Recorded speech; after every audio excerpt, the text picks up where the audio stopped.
ए, काम कर जल्दी, काम कर।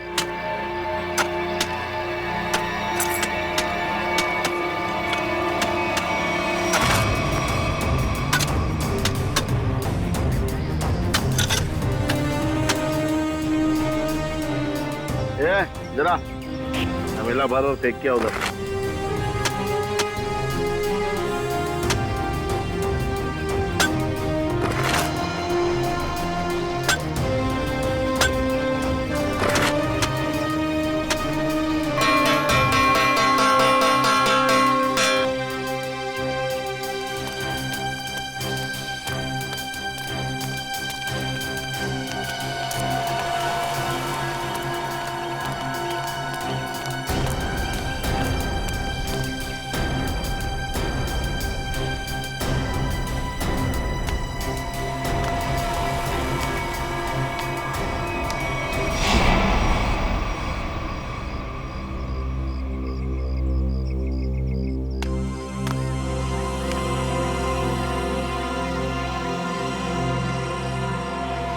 ए बेटा, मैं लाइन में तुमसे पहले खड़ा हूँ, जाओ पीछे खड़े हो जाओ। अच्छा, अब तुझसे सीखना पड़ेगा क्या करना है क्या नहीं। चुपचाप खड़े रहने तो फूट जाएगा। अपने बड़ों से ऐसे बात करते हैं क्या? एक बार बोला ना, देखो चुप बैठने के लिए समझ में नहीं आता। चल।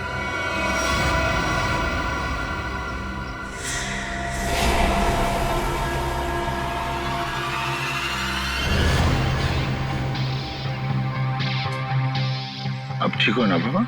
हाँ बेटा, मैं ठीक हूँ। ओ, सरनजीत यहाँ का हीरो। एक काम कर ले, तू इस बुड्ढे की दुख भरी कहानी सुन ले जब तक मैं खाना खा लेता हूँ। ये रोटी दाल।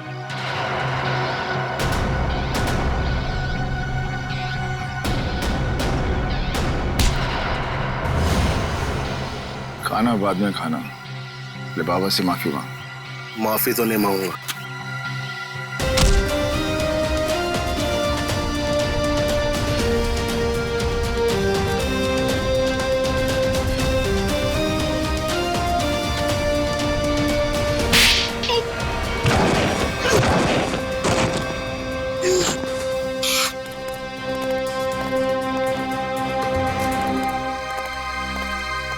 बाबा चलो खाना खा लो। शुक्रिया बेटा।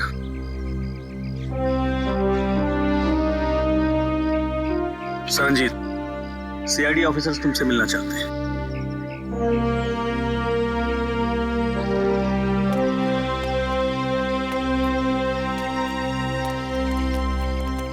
हेलो सरनजीत।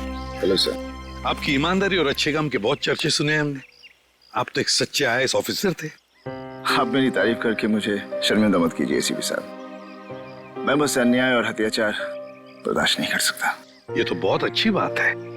वैसे हमें क्यों बुलाया आपने यहाँ पर? एसीपी साहब, मैं सीआईडी की मदद लेना चाहता हूँ। हमारी मदद? इंस्पेक्टर अभिजीत, मैं चाहता हूँ कि आप एक एक्सीडेंट केस की इंक्वायरी करो। Accident case? पर यह तो पुलिस का मामला है। हाँ सरनजीत, एक्सीडेंट के मामले में सीआईडी की क्या जरूरत है? जरूरत है एसीपी साहब, क्योंकि मुझे यकीन है कि ये एक्सीडेंट नहीं, मर्डर है।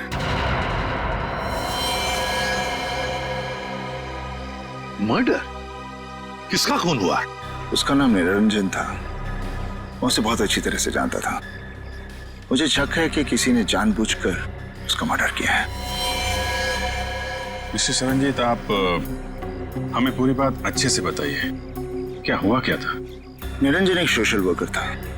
वो अपनी पोती टीना की मर्डर केस की सच्चाई जानने के लिए सबूत ढूंढ रहा था। उन्होंने जेल में मुझे चिट्ठी भेजी जिसमें लिखा था कि उन्हें असली खूनी का पता चल गया है। वो सबूत लेकर पुलिस स्टेशन जा रहा है। पुलिस तक पहुंचने से पहले ही उसकी मौत हो गई। ओह, तो टीना का खून हुआ था। लोग समझते थे कि टीना ने आत्महत्या की है, लेकिन निरंजन जानता था कि उसका खून हुआ है। इसलिए मैंने उसकी मदद के लिए कार्तिक को भेजा। कार्तिक उससे पहले वहां पहुंचे, निरंजन का एक्सीडेंट हो गया। इसलिए मैं चाहता हूं कि आप लोग ये केस जरूर लें। ठीक है सरनजीत जी, आप चिंता मत कीजिए। हम उन दोनों के खूनियों को जरूर ढूंढ निकालेंगे। थैंक्स। थैंक यू कहने की जरूरत नहीं है सरनजीत। अन्याय और अत्याचार के खिलाफ लड़ना हमारा भी फर्ज है। हम तुम्हारे साथ हैं।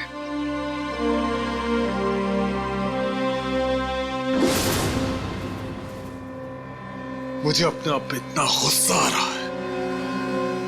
मैं उन्हें बचा नहीं सका सर। देखो कार्तिक, तुमने कोशिश तो की थी। नाकामयाब कोशिश। अगर 5 मिनट पहले मैं पहुंच जाता तो शायद ये खून होने से रोक सकता था मैं। हम तुम्हारे जज्बात समझ सकते हैं कार्तिक। बहुत बुरा लगता है जब हम चाहते हुए भी किसी को बचा नहीं सकते हैं।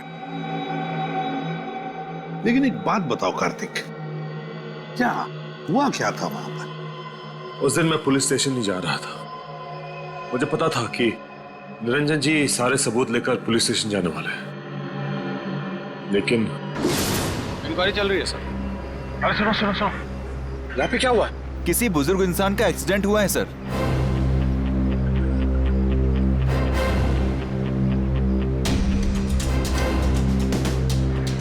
जी जी हाँ सर, खबर लगती है आपको, मैं खबर करता हूँ। निरंजन जी? जी सर। सर ये मिला है। बटुआ, ये टूटा हुआ चश्मा, घड़ी और फोन। इसके अलावा और कुछ नहीं सर, बस इतना ही सामान है। सर इसका मतलब खूनी ने निरंजन जी को मारने के बाद सारे सबूत वहां से उठा लिए थे। मगर कार्तिक, जब तुम्हें पता था कि वहां से सारे सबूत गायब है, तो उसी वक्त तुमने पुलिस को क्यों नहीं बताया है? सर पुलिस मुझसे वहां सबूत होने का सबूत मांगती है जो मैं दे नहीं सकता था। सनी जी ने मुझे कहा था और मैंने विश्वास कर लिया, लेकिन पुलिस मेरा विश्वास क्यों करती? अब वैसे भी इस केस से मेरा कोई लेना देना ही नहीं है। ठीक है Kartik, thank you very much मदद के लिए। अगर मेरी जरूरत पड़े please let me know. Thank you sir. Sir हमें उस एक्सीडेंट की जगह जाकर तहकीकात करनी चाहिए।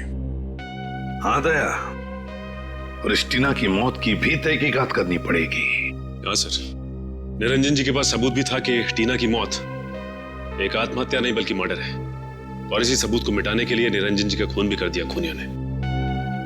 टीना की मौत में कोई ना कोई गड़बड़ जरूर है, कोई ना कोई गड़बड़ जरूर है। पता लगाना पड़ेगा कि टीना ने क्या खुद बालकनी से कूदकर जान दे दी या फिर किसी ने उसे धक्का दे दिया।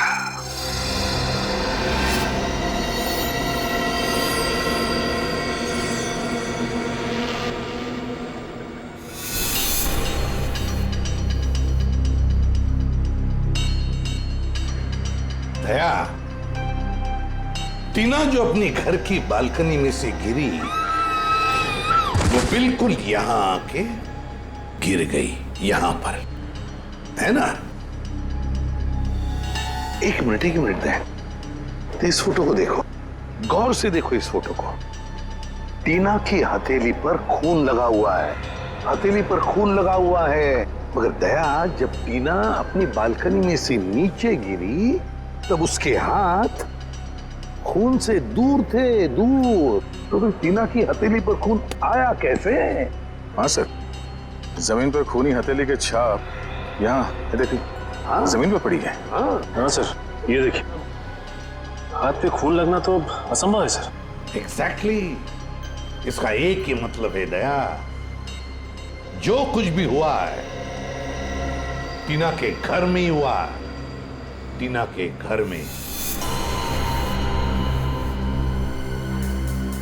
निरंजन जी का एक्सीडेंट यहाँ पे हुआ था। ट्रक उस तरफ से आया था और वो पुलिस स्टेशन जा रहे थे। हाँ सर, जब ट्रक वहां से आ रहा होगा तभी निरंजन जी यहाँ से रास्ता क्रॉस कर रहे होंगे और एक्सीडेंट हो गया होगा। लेकिन फ्रेडी, पुलिस के मुताबिक एक्सीडेंट का कोई चश्मदीद गवाह है ही नहीं। एक काम करते हैं, वहां चल के देखते हैं जहां से ट्रक आया था। अरे ये क्या, ये रास्ता तो बंद है। सर फिर तो ट्रक यहाँ से आया ही नहीं होगा। वही तो फ्रेडी, जरा बुला उसको। अरे सुनो भाई, एक मिनट। ये कब से चल रहा है काम यहाँ पे? 1 हफ्ता हो गया सर। 1 हफ्ता? ये 2-3 दिन पहले यहाँ पे कोई ट्रक खड़ा था क्या? मैंने तो नहीं देखा सर। अच्छा ठीक है, जाओ। सर अगर ये रास्ता पिछले 1 हफ्ते से बंद है तो फिर इस ट्रक ने निरंजन जी को पीछे से कैसे मारा?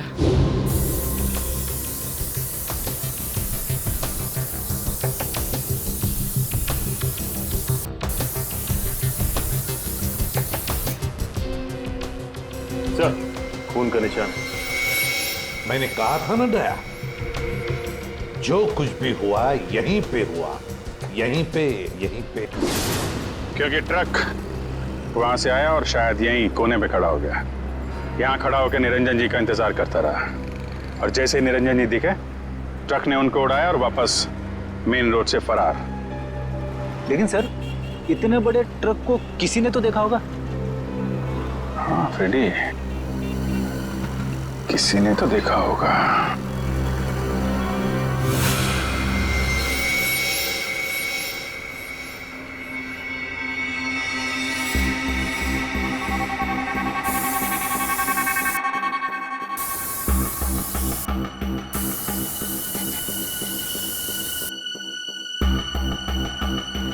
सर, हाँ, ये देखिए सर, वॉल में भी खून के निशान है।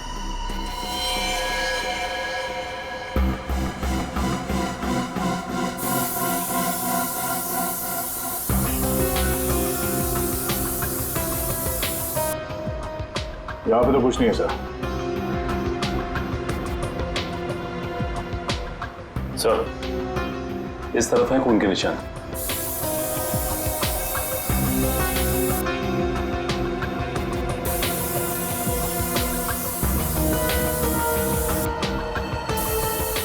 इधर भी।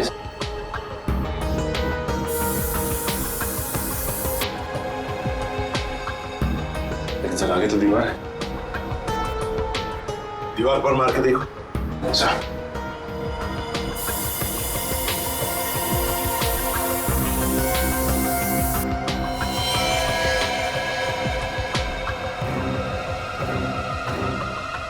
ये देखो दया, खून के निशान है, लेकिन दिखाई नहीं पड़े क्योंकि खूनी ने सारे खून के निशान मिटा दिए थे। लेकिन टीना की मौत कैसे हुई होगी? टीना पर जरूर किसी ने गोली चलाई थी, जिसकी वजह से उसके खून की चींटे ऐसे दीवार पर उड़ गए। लेकिन सर पुलिस की रिपोर्ट में ऐसे गन शॉट के जख्म का कोई जिक्र है ही नहीं। शायद उन्होंने देखा नहीं होगा। लेकिन सर ये कैसे मुमकिन है कि पुलिस वालों को पता ही नहीं चला कि टीना को गोली लगी? ऐसे हो सकता है सचिन, हो सकता है, क्योंकि काफी साल पहले मेरे साथ भी ऐसे ही हुआ था एक केस में। पर सर टीना की लाश का पोस्टमार्टम हुआ था, तो फिर जिस डॉक्टर ने पोस्टमार्टम किया उसने अपने रिपोर्ट में गोली के बारे में लिखा क्यों नहीं? वही तो। और फिर इसी पोस्टमार्टम रिपोर्ट के आधार पर पुलिस ने मान लिया कि टीना ने आत्महत्या कर ली। इसका मतलब है पोस्टमार्टम करने वाला डॉक्टर भी मिला हुआ था। सर इस निरंजन जी का शक सही था, टीना का खून ही हुआ। हाँ दया, बिल्कुल सही है। सुनिए, जरा एक बात बताइए, जिस दिन टीना की मौत हुई, क्या आप लोग जानते हैं कोई मिलने आया था टीना से, या फिर आप लोगों ने कोई आवाज सुनी हो? जरा याद करना। है? नहीं सर, पर जब टीना गिरी थी तो हमने उसकी चीख सुनी थी सर। किसी ने गोली चलने की आवाज सुनी थी? नहीं सर। मतलब सर गन पे साइलेंसर लगा हुआ था? हो सकता है, हो सकता है। वॉचमैन, तुम्हें तो पता होगा ना कौन आया था टीना से मिलने के लिए? साहब इस बात को 2 महीने हो गए, कुछ याद नहीं है। अच्छा, तो तुम्हारे पास एंट्री रजिस्टर और फिर सीसीटीवी कैमरा तो लगे हुए हैं, वो तो होगा ना उसका रिकॉर्ड? हाँ वो है। बस तो फिर वो एंट्री रजिस्टर और सीसीटीवी का फुटेज दोनों चाहिए हमें। सर मैंने एक लाल कलर का ट्रक देखा था, वो उस दिन वहां खड़ा था। यहाँ पे खड़ा था, इसीलिए उन लोगों ने नहीं देखा। अच्छा ये बताइए, ट्रक का नंबर याद है आपको? नहीं सर, नंबर तो मैंने नहीं देखा। उस ट्रक ड्राइवर के बारे में कुछ याद है? वो अपनी नीली रंग की शर्ट बदलकर दूसरी शर्ट पहन रहा था। मैंने उससे कहा भी कि वो ट्रक हटाए, मुझे रास्ता साफ करना है, मगर उसने मेरी बातों पर ध्यान ही नहीं दिया। वो ट्रक में ही बैठा रहा। नीले रंग का शर्ट? जी सर, और उस नीले रंग की शर्ट पर एक पीले कलर का बैच भी था। नीली शर्ट और पीला बैज? सर, लगता है वो आदमी किसी सिक्योरिटी एजेंसी के लिए काम करता होगा। हो सकता है फ्रेडी। और कुछ याद है उस ट्रक ड्राइवर के बारे में? उसका चेहरा, वो दिखता कैसा था? उसकी बड़ी सी मूछें थी और दाहिने गाल पर एक मस्सा भी था। बस इतना ही याद है। ठीक है, thank you very much. Freddy, पता लगाओ ऐसी कौन सी सिक्योरिटी एजेंसी है जिसका ड्रेस नीली रंग की शर्ट और पीला बैज है। सर, जिस डॉक्टर ने टीना की नकली पोस्टमार्टम रिपोर्ट बनाई थी वो भी फरार है। एक काम करो, निखिल को बोलो उसके घर पे नजर रखे और जैसे ही वो दिखाई दे हमें तुरंत इन्फॉर्म करें।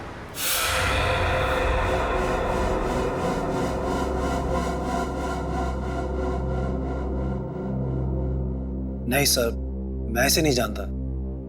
कौन है ये लड़की?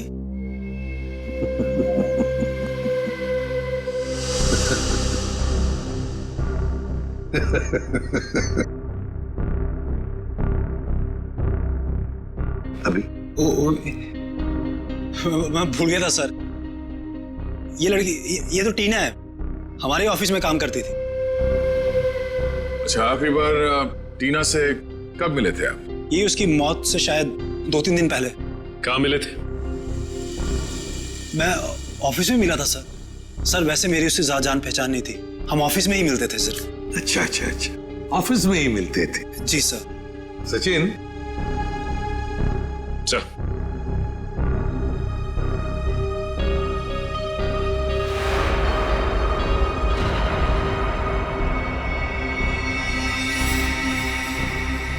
वॉचमैन। जी सर। इन्हें पहचानते हो? हाँ साहब, ये इमरान साहब है। टीना मैडम को अक्सर घर छोड़ने आते थे। ये झूठ बोल रहा है सर, ही इज लाइंग। तुम जा सकते हो। वैसे जिस दिन टीना का खून हुआ उस दिन तुम कहाँ थे? सर मैं ऑफिस में ही था सर। ऑफिस में थे? जी सर। हाँ, सचिन जरा।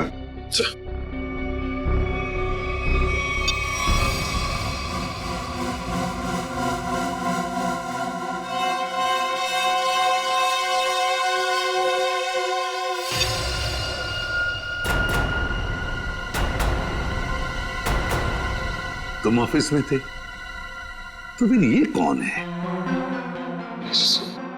आपका कोई जुड़वा भाई भी है क्या? सर है?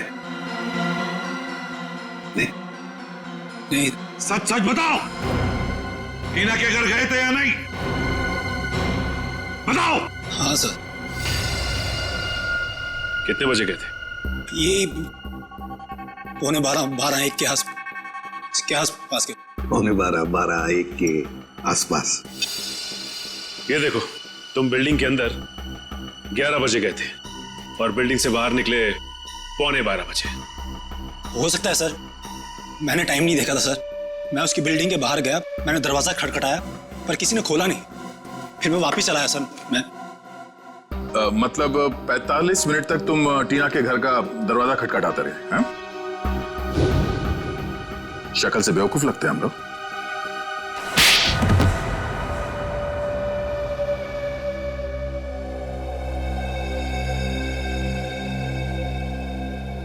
मैंने टीना को मारा था।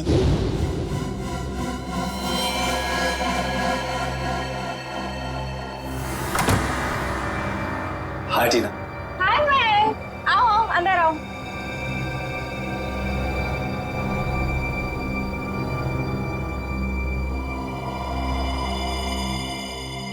अरे कैसे हो? अच्छा बैठो, मैं पानी लेकर आती हूँ। हाँ।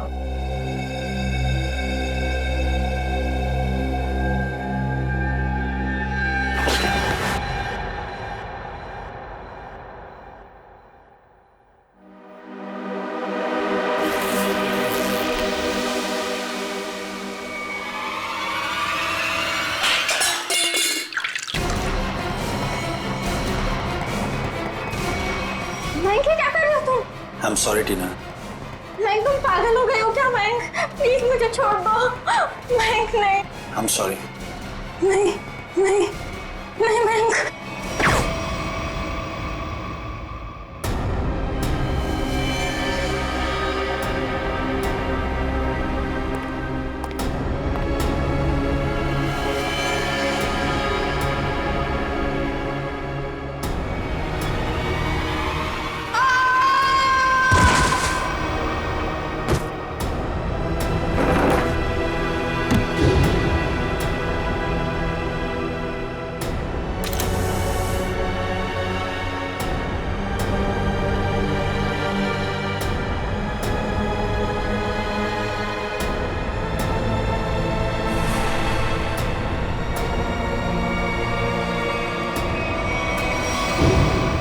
मेरे ऑफिस के एक सीनियर रिपोर्टर हितेन ने मुझसे वादा किया था कि अगर मैं टीना का मर्डर करता हूं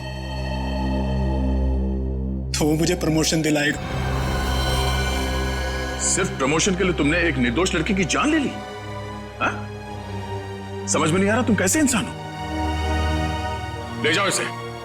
चलो चलो।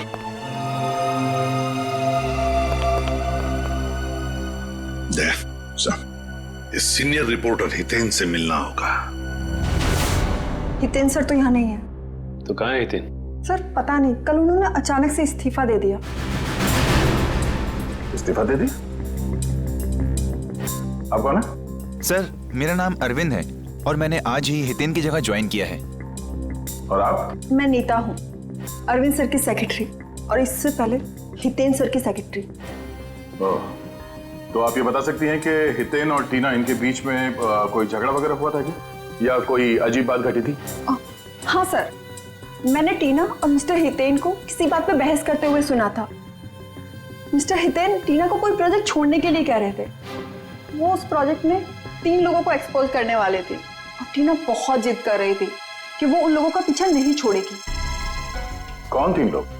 सर मुझे उन लोगों के नाम नहीं पता, लेकिन हाँ मिस्टर हितेन को मैंने किसी विनय जी का नाम लेते हुए सुना था। कह रहे थे कुछ बहुत बड़े आदमी हैं और कहा था कि अगर उन्हें ये बात पता चली तो टीना को जान से मार देंगे। विनय? ये विनय कौन है, कुछ मालूम है? नहीं सर। अच्छा ये हितेन कहाँ बैठता था?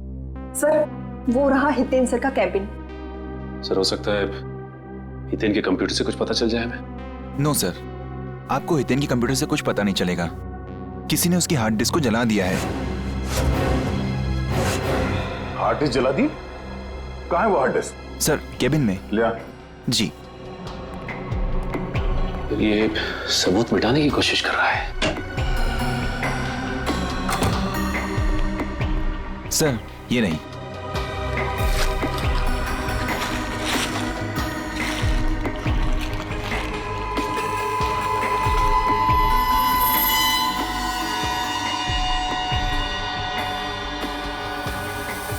सर ये हितेन तो बहुत चालाक निकला। लगता है हार्ड डिस्क पे एसिड डाल दिया है, पूरा डाटा खराब हो गया होगा।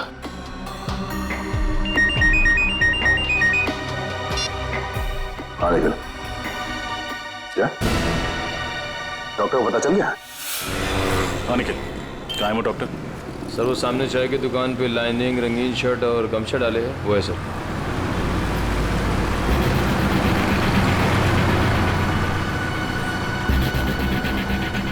चलो मिलते हैं उससे, लेकिन ख्याल रखना वो भाग न जाए।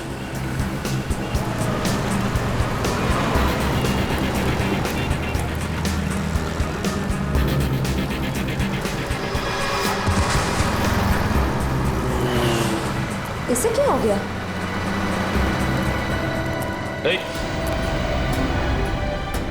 डॉक्टर साहब, सर ये तो मर गया। मर गया? हाँ सर। लेकिन अभी तो अच्छा खासा छाक। सर लगता है किसी ने इसकी चाय में जहर मिला दिया। निकल, एम्बुलेंस बुला। श्रेया, क्या मिला तुमने चाय में जो पीते ही उस आदमी की मौत हो गई?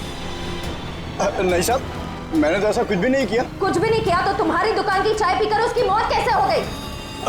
अरे मैडम, मैं तो उसको जानता भी नहीं, फिर मैं उसे क्यों मारूंगा? आपको विश्वास नहीं होता ना, तो मैं चाय पी के दिखाता हूँ।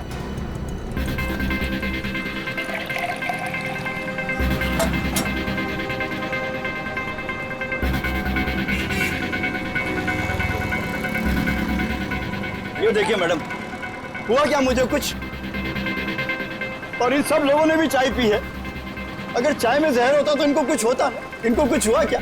बरसों से मैं ये चाय की दुकान चला रहा हूँ, अब मेरे धंधे को चौपट क्यों कर रहे हैं सर?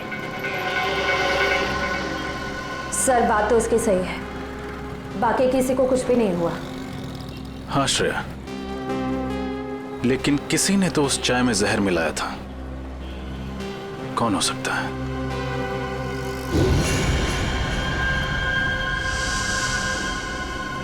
एक सेकंड है, यहाँ पर एक आदमी बैठा अखबार पढ़ रहा था, कहाँ गया वो? कौन सा? उसने काली टी शर्ट पहनी हुई थी, उसके हाथ में बैंडेज था, कहाँ गया वो? मुझे नहीं मालूम साहब।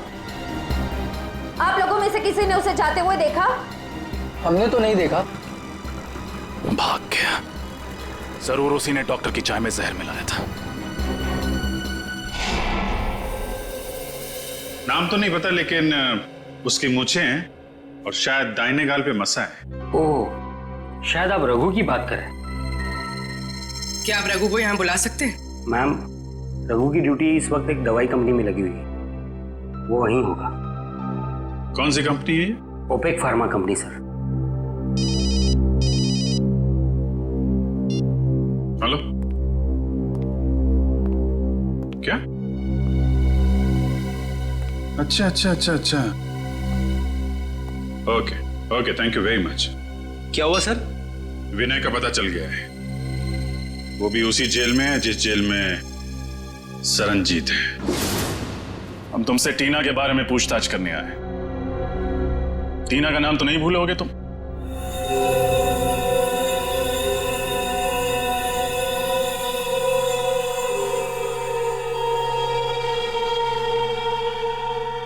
देखो विनय, हम जानते हैं कि तुम्हें सब कुछ पता है। बेहतर होगा तुम हमारे साथ कोऑपरेट करो।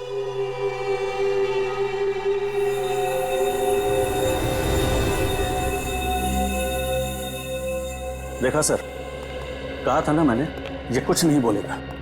बड़ा आदमी है ना, और इसे अच्छी तरह से मालूम है कि ये जेल में है और कोई इसे हाथ भी नहीं लगा सकता। सर, बड़ा बिजनेसमैन था ये, और इस बड़े बिजनेसमैन ने कोई तो बड़ा कांड किया है। इसका पर्दाफाश टीना करने वाली थी, लेकिन उससे पहले ही उसकी मौत हो गई। लेकिन सर, हमने टीना और उसके दादाजी का केस लिया, ये बात इस जेल से बाहर कैसे गई? सर, हो ना हो ये काम जरूर विनय का ही है, क्योंकि जब एसीपी सर सरनजीत जी से मिलने यहाँ आए थे, तब शायद विनय यहीं कहीं आसपास मौजूद था। जरूर ये खबर विनय ने ही बाहर भेजी होगी, क्योंकि उसी के बाद रघु और सीनियर एडिटर हितेन रफू चक्कर हो गए और पोस्टमार्टम करने वाले डॉक्टर का खून हो गया। ये नामुमकिन है सर, क्योंकि विनय को किसी से भी मिलने की इजाजत नहीं। अनिल जी सर, यहाँ आप इनसे पूछ सकते हैं, ये हमेशा विनय पर नजर रखते हैं। जी सर, साहब ठीक कह रहे हैं, यहाँ विनय जी के ड्राइवर के अलावा कोई नहीं आता। ड्राइवर? अच्छा, वो क्यों इनसे मिलने के लिए आता है? सर, विनय जी जेल का खाना नहीं खाते हैं, तो उनका ड्राइवर उनके लिए घर से खाना लाता है। विनय के ड्राइवर से मिलना होगा, वही बताएगा कि ये खबर अंदर से बाहर कैसे गई। मैं तो विनय सर के घर से टिफिन का डब्बा लेकर जेल में देने के लिए जाता था सर। झूठ बोल रहे हो तुम। सच तो यह है कि तुम रोज विनय से कोई संदेशा लेकर आते थे। बताओ, क्या खबर देता था वो तुम्हें? मुझे नहीं पता साहब, खाने के बाद वो हौलदार मुझे डब्बा वापस देता था साहब, और मैं वो खाली टिफिन का डब्बा आराम बिल्डिंग फ्लैट नंबर 203 में दे देता था साहब।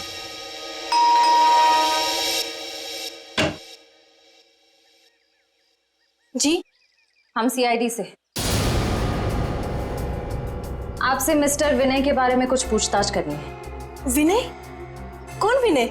बिजनेसमैन विनय, जो फिलहाल जेल की सजा काट रहे हैं और जिनका खाली टिफिन रोज आपके फ्लैट पर पहुंचा दिया जाता है। ऐसा तो कुछ नहीं, लगता है आपको कोई गलतफहमी हुई है। अभी गलतफहमी हुई है या नहीं ये तो पता चल ही जाएगा। फिलहाल ये बताइए, आप कौन हैं और आपके साथ और कौन रहता है इस फ्लैट में?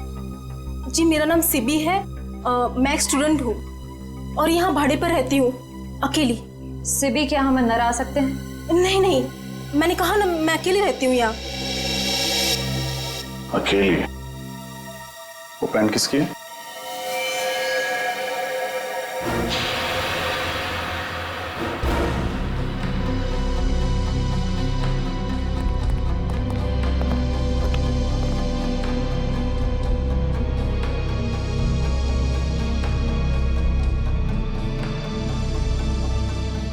ये पैंट, ये शर्ट आपके तो नहीं लगते?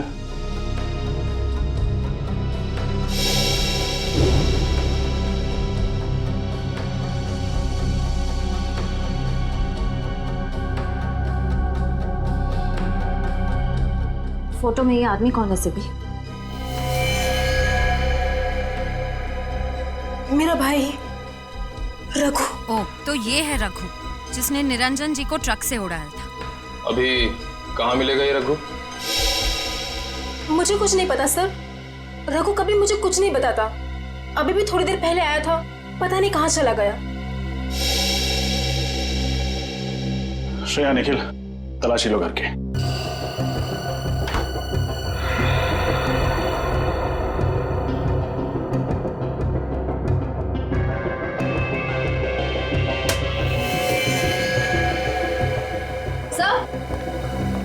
सर, अंदर कमरे में ये टूटी हुई सीढ़ी मिली है।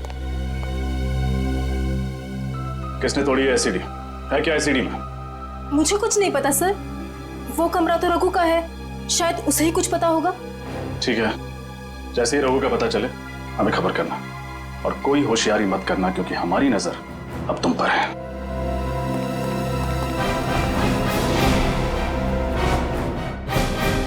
सर, रघु के घर जो सीडी मिली थी, डेटा इंजीनियर उस सीडी से कुछ रिकवर कर पाए हैं।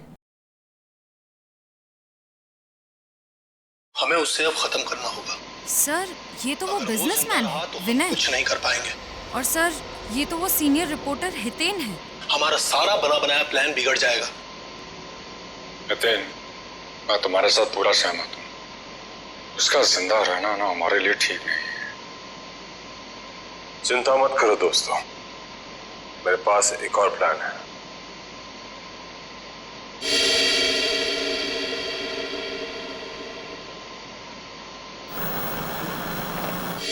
अब ये सारा मामला समझ में आ गया दया। टीना ने इन तीनों की बातचीत सुन ली और फिर उसी बातचीत को उसने रिकॉर्ड भी कर लिया। और विनय, हितेन और इस तीसरे अनजान आदमी को किसी तरह से पता चल गया था कि टीना को उनके प्लान के बारे में पता चल चुका है, और इसीलिए इन तीनों ने टीना को मार डाला। लेकिन इस वीडियो में तीसरा अनजान आदमी कौन है, इसके बारे में अभी तक कुछ समझ में नहीं आ रहा है। फिर एक बार ये हितेन और रघु हाथ में आ जाए ना, तो तीसरा आदमी कौन है ये भी पता चल जाएगा। हाँ सरनजीत, गुड। वैसे भी तुम जैसे लोगों की जरूरत जेल के अंदर नहीं, जेल के बाहर ही है। और बता। ओके, ठीक है, and good luck. Okay, Daya, Saranjeet jail से रिहा हो गया। सर, ये तो बहुत अच्छी खबर है। अगर सर ये हितेन, रघु और इस तीसरे अनजान आदमी को ढूंढेंगे कैसे सर? विनय, विनय,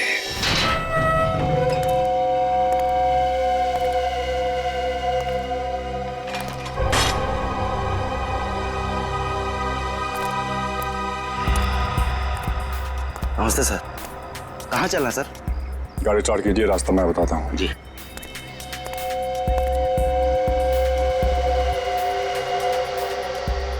अपना प्लान काम कर गया सर? हाँ भी, ये विनय को भनक भी नहीं लगी कि हमने जानबूझकर उसे जेल से रिहा करवाया है। हाँ सर, उसे लग रहा होगा कि उसके अच्छे बर्ताव की वजह से उसे जेल से रिहा किया गया है।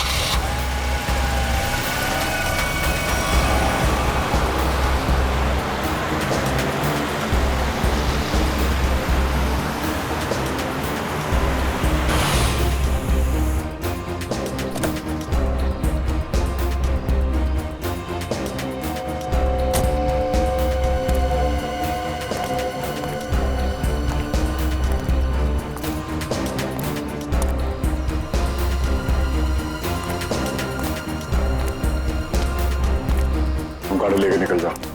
अच्छा सर।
सर वो तो रघु है।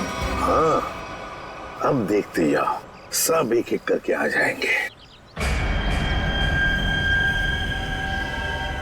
हितेन कहाँ है? और रघु? धीरज रखो, सब लोग आ जाएंगे। खाली हाथ तो नहीं आएंगे। रोकड़ा साथ लाने को कहा है ना। रघु, तू जो कुछ भी कर रहा है ना, बहुत गलत कर रहा है तू। अच्छा अब तुम हमें बताओगे कि क्या सही है और क्या गलत। तुम लोगों ने जो कुछ भी किया है ना, सब पता है मुझे बताने की जरूरत नहीं, समझे? से लगता है आपस में बहस हो रही है। हाँ दया, लगता है कोई प्रॉब्लम शुरू हुआ है।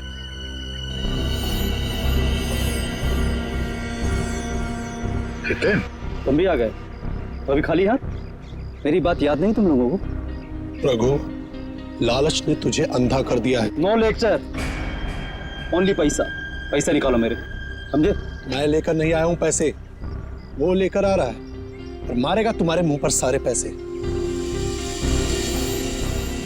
तुम लोगों की सलामती के लिए तो यही अच्छा होगा कि वो पैसे लेकर आ जाए, वरना मेरे पास तुम लोगों के खिलाफ जो सबूत है वो सीआईडी के पास पहुंच जाएंगे।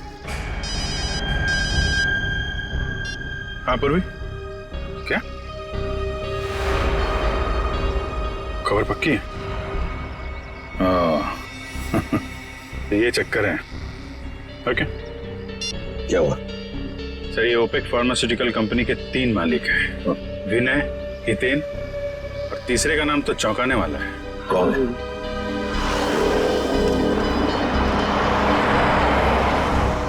लगता है ये तीसरा आ गया, तीसरा पार्टनर।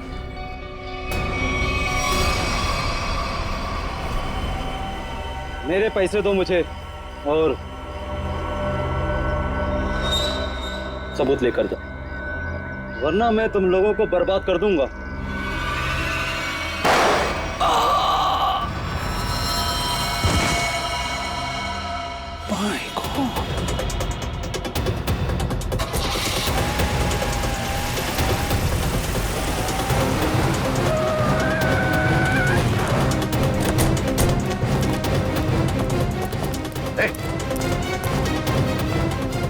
My God.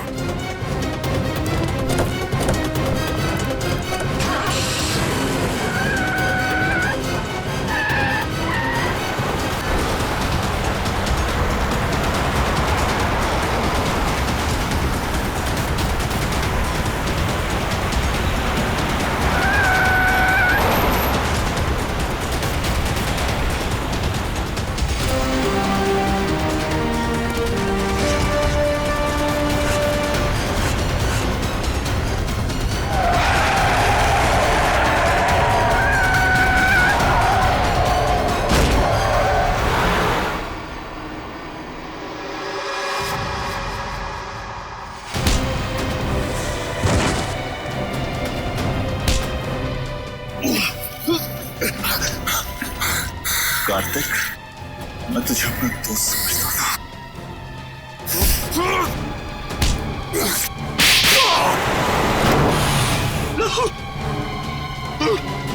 उन दोनों को पकड़ो, छोड़ो मत। भागने का बहुत शौक है तुझे।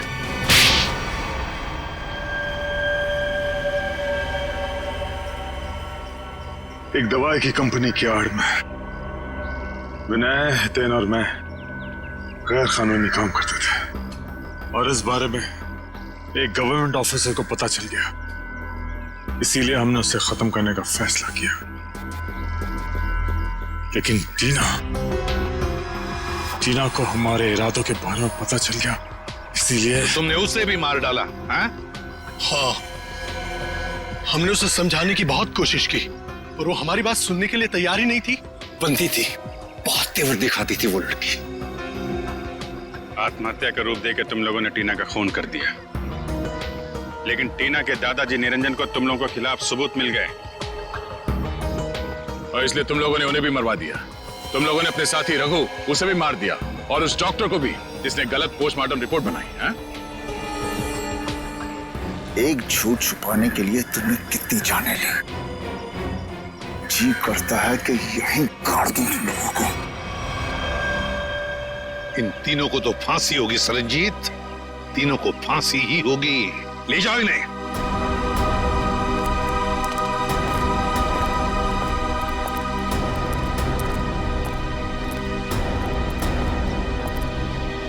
सरनजीत,